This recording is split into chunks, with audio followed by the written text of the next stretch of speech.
और इस वक्त की बड़ी खबर आ चुकी है। पुरानी पेंशन बहाली को लेकर बहुत ही बड़ी खबर है। केंद्र सरकार की तरफ से बहुत ही बड़ा ऐलान किया गया है। पुरानी पेंशन बहाली को लेकर बड़ी खबर है। सरकारी कर्मचारियों के लिए बहुत ही बड़ी खुशखबरी आ चुकी है, जो कि हर सरकारी कर्मचारी के लिए जानना जरूरी है। इससे पहले अगर आपने अभी तक हमारे चैनल को सब्सक्राइब नहीं किया है तो सब्सक्राइब कर लें और साथ में बेल आइकन दबा दें, ताकि हमारे आने वाले वीडियो की नोटिफिकेशन आप तक सबसे पहले पहुंचे।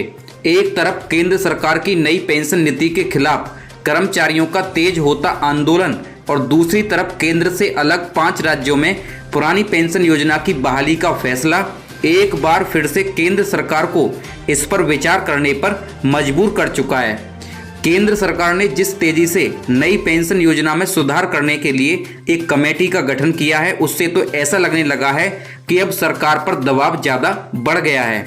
दरअसल पंजाब, हिमाचल प्रदेश, उत्तराखंड, छत्तीसगढ़ और राजस्थान की सरकारों ने पुरानी पेंशन योजना को लागू करने का जो ही फैसला लिया, भाजपा शासित प्रदेशों में भी यह मांग तेज हो गई है। और आपको बता दें कि भाजपा शासित प्रदेश में कर्मचारियों के द्वारा सरकार पर डाले जा रहे दबाव का असर अब केंद्र की सरकार पर भी दिखने लगा है।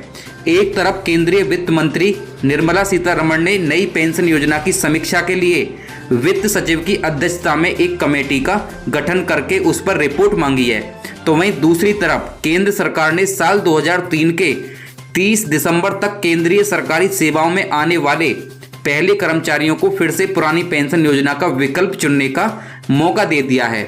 और आपको बता दें कि जनवरी 2004 के बाद जिन कर्मचारियों ने सरकारी सेवा में बहाली पाई है, अब उनकी तरफ से आंदोलन को तेज करने का फैसला लिया गया है। आपको बता दें कि केंद्रीय वित्त मंत्री की तरफ से गठित कमेटी पर इन कर्मचारियों को भरोसा नहीं है और वे पुरानी पेंशन योजना को अपना हक मानते हैं। राजस्थान, छत्तीसगढ़, झारखंड, पंजाब और हिमाचल प्रदेश की राज्य सरकारों ने पुरानी पेंशन योजना को बहाल करने के अपने फैसले के बारे में केंद्र को सूचित कर दिया है। इन राज्यों ने केंद्र सरकार से एनपीएस के तहत इकट्ठा हुए फंड को वापस करने का अनुरोध किया है। राजस्थान, छत्तीसगढ़, झारखंड, पंजाब और हिमाचल प्रदेश में पुरानी पेंशन योजना बहाल हो चुकी है। अगली बड़ी खबर की बात करते हैं। पुरानी पेंशन को लेकर बड़ी खबर आ चुकी है। पुरानी पेंशन को लेकर बड़ी खबर आ चुकी है। सरकारी कर्मचारियों के बीच ओल्ड पेंशन योजना की बढ़ती मांग को लेकर केंद्र सरकार सतर्क हो गई है। यह चुनावी मुद्दा बनता जा रहा है और इस साल कई राज्यों में विधानसभा चुनाव होने वाले हैं और फिर 2024 में आम चुनाव हैं। और इससे पहले सरकार और पेंशन नियामक के बीच 3 उपायों को लेकर मंथन जारी है। पहला उपाय यह है कि पुरानी पेंशन की तरह पिछले वेतन के आधे तक पेंशन मिल जाए, लेकिन उसके लिए कर्मचारी से अंशदान लिया जाए। आंध्र प्रदेश में इस तरह की योजना चलाई जा रही है और इस मुद्दे पर पहले ही सरकार और पेंशन कोष नियामक एवं विकास प्राधिकरण के बीच चर्चा हो चुकी है।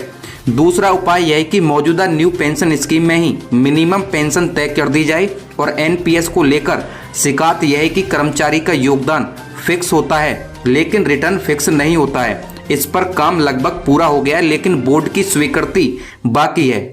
हालांकि संकेत मिल रहे हैं कि इसमें न्यूनतम रिटर्न 4 से 5% तक हो सकता है। सभी के लिए न्यूनतम पेंशन की गारंटी। जी हाँ, तीसरा उपाय यह है कि सभी को अटल पेंशन योजना की तरह न्यूनतम पेंशन की गारंटी दी जाए। पीएफआरडीए के फिलहाल इस योजना को चला रहा है, जिसमें 1000 रुपये से लेकर 5000 रुपये तक की पेंशन अंशदान के आधार पर तय की जाती है। पीएफआरडीए की सभी के लिए अटल पेंशन स्कीम का दायरा बढ़ाने और 5000 रुपये की सीमा को खत्म करने के लिए तैयार हो सकता है, बशर्ते कि गारंटी में कोई वित्तीय कमी होने पर सहायता प्रदान करने की जिम्मेदारी सरकार की होगी। 5 राज्यों में पुरानी पेंशन योजना बहाल हो चुकी है। जी हाँ, 5 राज्यों में पुरानी पेंशन योजना को बहाल कर दिया गया है। ये कर्मचारियों के लिए बहुत ही बड़ी खुशखबरी है। कर्मचारियों की मांग है कि पूरे देश में पुरानी पेंशन योजना को बहाल किया जाए। तो यह थी इस वक्त की बड़ी खबर। अगली बड़ी खबर की बात करते हैं तो पुरानी पेंशन योजना और आपके डीए बढ़ोतरी को लेकर बड़ी खबर आ चुकी है कि 8th पे कमीशन पर बड़ा फैसला आया है। 44% बढ़ेगी सैलरी। सरकारी कर्मचारियों के लिए बहुत ही बड़ी खुशखबरी है। महंगाई भत्ते में हुए इजाफे के बाद में केंद्रीय कर्मचारियों को बड़ी खुशखबरी मिल गई है। इस समय देश भर में कर्मचारियों को 7वें वेतन आयोग के तहत सैलरी मिल रही है, लेकिन कर्मचारियों की तरफ से इस तरह की कई शिकायतें देखने को मिल रही हैं कि उन्हें सिफारिशों के मुताबिक सैलरी नहीं मिल रही है, यानी जितना वेतन मिलना चाहिए उससे भी कम पैसा मिल रहा है। इन सभी स्थितियों को देखते हुए कर्मचारी सरकार से 8वें वेतन आयोग की मांग कर रहे हैं। कर्मचारी यूनियन से मिली जानकारी के मुताबिक इस संबंध में एक ज्ञापन किया जा रहा है, जिसको जल्दी सरकार को दिया जाएगा और इसके बाद में इसकी सिफारिशें देखकर इसे लागू किया जाएगा। हालांकि दूसरी तरफ सरकार ने सदन में 8वें वेतन आयोग को लागू करने के विषय पर किसी भी विचार से साफ मना किया है, लेकिन इसके बाद में भी कर्मचारी अगले वेतन आयोग को लागू करने की मांग कर रहे हैं। केंद्रीय कर्मचारी संगठनों का कहना है कि फिलहाल न्यूनतम वेतन की सीमा 18,000 रुपए रखी गई है और इसमें वेतन वृद्धि में फिटमेंट फैक्टर को काफी प्रमुखता दी गई है और यह फैक्टर 2.57 गुना है। हालांकि 7वें वेतन आयोग में इसे 3.68 गुना तक रखने की सिफारिश की गई है। अगर इस पर सरकार से सहमति होती है तो कर्मचारियों का न्यूनतम वेतन 18,000 रुपए से बढ़कर 26,000 रुपए हो जाएगा। अगली बड़ी खबर की बात करें तो आपकी पुरानी पेंशन बहाली को लेकर बड़ी खबर है। वित्त मंत्रालय से बहुत ही बड़ी खबर आ चुकी है, जो कि हर कर्मचारी के लिए जानना जरूरी है। पुरानी पेंशन स्कीम को लेकर वित्त मंत्री का बड़ा ऐलान। सरकारी कर्मचारियों के लिए पुरानी पेंशन को लेकर बड़ी खबर सामने आई है। देश भर के कई राज्यों में पुरानी पेंशन व्यवस्था को लागू कर दिया गया है और वहीं पर कई राज्यों में इसे लागू करने को लेकर हड़ताल और प्रदर्शन देखने को मिल रहे हैं। अब वित्त मंत्री निर्मला सीतारमण की तरफ से बड़ा ऐलान किया गया है। वित्त मंत्री के ऐलान से कर्मचारियों को राहत मिलने की उम्मीद जताई जा रही है और वहीं पर कर्मचारी संगठन इसे सिरे से खारिज कर रहे हैं। पुरानी पेंशन स्कीम का मिलेगा फायदा। जी हाँ, ये बहुत ही बड़ी खबर है। बताया जा रहा है कि सरकारी कर्मचारियों को अब पुरानी पेंशन योजना का फायदा मिल सकता है, क्योंकि अब न्यू पेंशन स्कीम में होने के बाद भी पुरानी पेंशन योजना का फायदा आप ले सकते हो।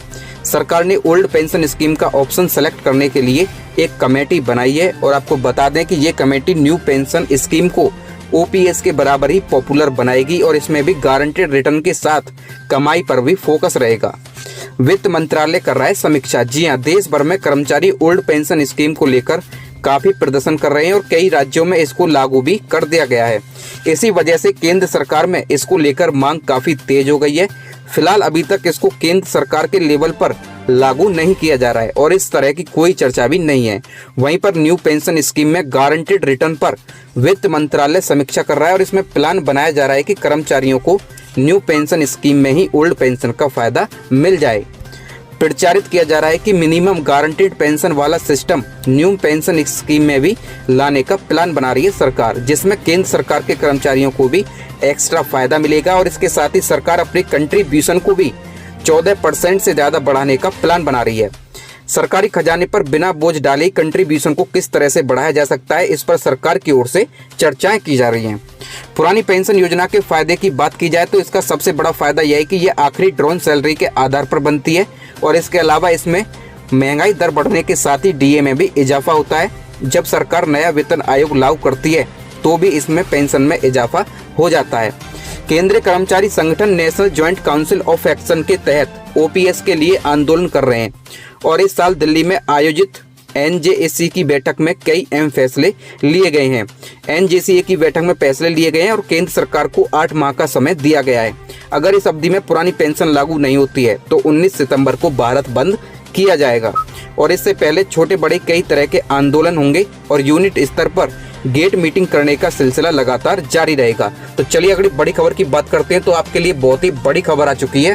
डीए में इजाफा होने के बाद केंद्रीय कर्मचारियों को मिली एक और खुशखबरी, एचआरए में होगा अब इजाफा। जी हाँ, केंद्रीय कर्मचारियों के लिए बड़ी खुशखबरी है। अब डीए बढ़ने के बाद ही कर्मचारियों के एचआरए में भी इजाफा होने जा रहा है।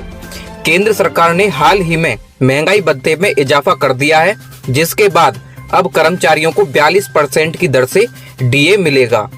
इसको बढ़ने के बाद में सरकार हाउस रेंट अलाउंस में इजाफा करने जा रही है और सरकार जल्द ही एचआरए को लेकर ऐलान करने जा रही है।